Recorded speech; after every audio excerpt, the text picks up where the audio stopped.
Asy-Syafi'i dan kehormatan Nabi.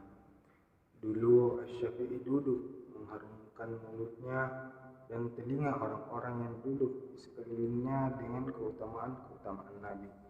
Dia berkata, tiada Allah memberikan sesuatu kepada seorang Nabi, melainkan dia juga memberikannya kepada Muhammad dengan jumlah yang lebih banyak.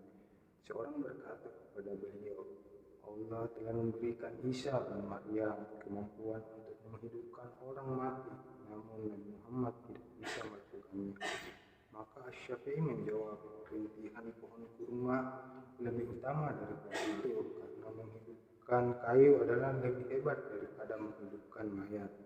Seorang yang lain berkata kepada beliau, Musa diberikan kemampuan membelah lautan, dan Asy-Syafi'i menjawab, membelah bulan lebih hebat daripada itu, karena itu adalah ayat samawi. Jika ditanya tentang bisa terpancarnya air dari batu, maka ia akan melawannya dengan terpancarnya air dari jari-jari Nabi Muhammad.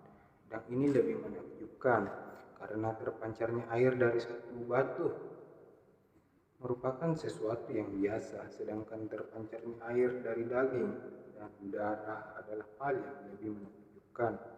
Jika kita ditanya mengenai itu ditundukkannya angin untuk Nabi Sulaiman, maka ia melawannya dengan peristiwa Mi'raj. Penghormatan Asy-Syafi'i terhadap sabda Nabi.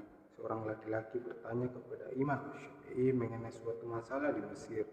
Lalu beliau memberinya fatwa. Beliau berkata, Nabi bersabda begini dan begitu. Laki-laki itu bertanya, apakah kamu berpendapat dengan dasar itu? Asy-Syafi'i berkata dengan nada tidak suka kepada laki-laki itu, apakah kau tidak lihat pada perutku ada sabuk yang biasa dikenakan oleh para pendeta?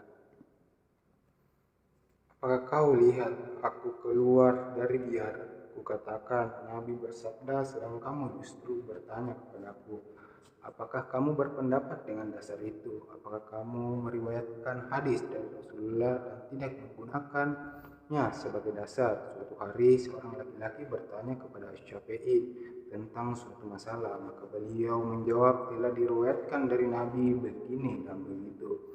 Si penanya itu bertanya kepada beliau, wahai Abu Abdullah, apakah kamu berpendapat dengan dasar itu? Maka tubuh Asy-Syafi'i bergetar dan memerah wajahnya, lantas berkata kepada laki-laki itu, celaka kamu, bumi manakah yang akan menerimaku? Langit manakah yang akan menaungiku bila aku meriwayatkan sesuatu dari Rasulullah lalu aku tidak menggunakannya sebagai dalil dan hujjah?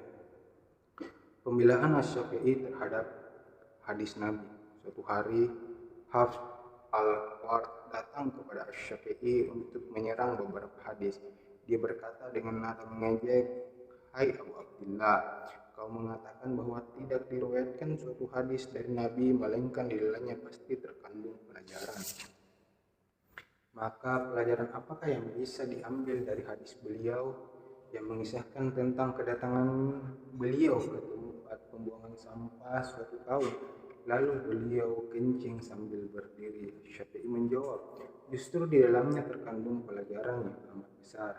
Tidakkah kau ketahui bahwa orang-orang Arab mengatakan bahwa bila seorang menderita sakit punggung maka kencing sambil berdiri adalah obatnya?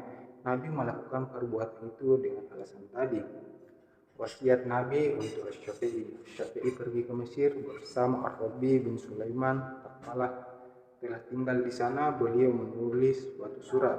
Beliau berkata, hai Rabi, ambillah surat ini dan antarkan kepada Abu Abdullah Ahmad bin Hanbal, serta bawakan balasannya pula untukku. Rabi pun menggantarkan surat itu dan pergi ke Baghdad. Dia memberikannya kepada Ahmad bin Hanbal pada waktu sholat subuh dan berkata, ini adalah surat saudaramu Asy-Syafi'i dari Mesir. Ahmad bertanya, kamu sudah melihat isinya? Dia menjawab, tidak. Lalu Ahmad membaca surat itu dan mengalirlah air matanya. Melihat hal itu, Ar-Rabi bertanya kepadanya, apakah isinya? Ahmad menjawab, dia bercerita kepadaku bahwa dia telah melihat Nabi dalam mimpi. Dalam mimpinya, Nabi bersabda kepadanya, "Tulislah surat kepada Ahmad bin Hambal dan sampaikan salamku kepadanya. Katakan kepadanya, kamu akan diuji dan dipaksa mengakui bahwa Al-Quran itu adalah makhluk. Maka jangan kau kabulkan permintaan mereka karena Allah akan memuliakan ilmumu hingga hari kiamat."